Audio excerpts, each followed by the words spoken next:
Dans le cadre de la lutte contre l'impérialisme en Afrique, la Ligue de défense noire africaine, en collaboration avec le mouvement Nouvelle Initiative pour le développement de l'employabilité au Mali, en abrégé NIDEM, a organisé une conférence de presse d'information et de sensibilisation sur le thème « La renaissance de l'unité africaine ».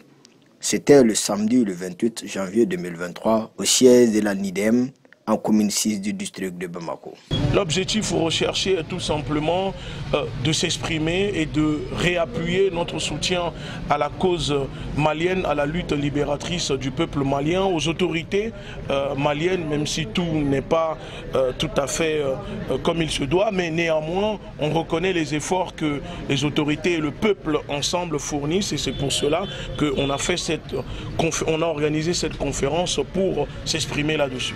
Le choix du thème, la renaissance de l'unité africaine. Renaissance parce que, comme il explique mon camarade, ça ne veut pas dire qu'avant ça il n'y avait pas de naissance, mais une renaissance parce qu'il y a du nouveau. On renaît au niveau de notre souveraineté, de notre liberté de penser, de notre liberté d'opinion, de parole, tout ce que l'impérialisme, la France et ses alliés nous avaient confisqué au Mali et notamment en Afrique et a été retrouvé. Donc nous sommes dans une renaissance de ce processus.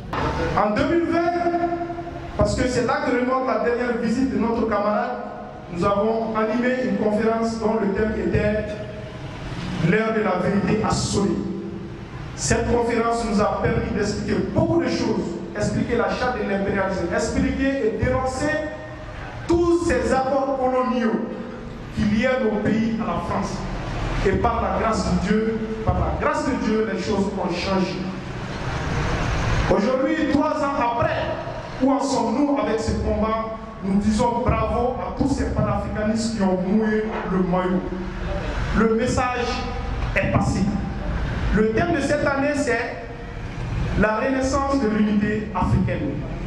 Et la renaissance de l'unité africaine ne veut pas dire que nos dévanciers ont échoué. Non. Nos dévanciers ont travaillé, ont mené le combat à un niveau. Comme l'a dit Modibo, ce niveau qui est le flambeau qu'ils nous ont laissé, il est de notre devoir de continuer ce combat.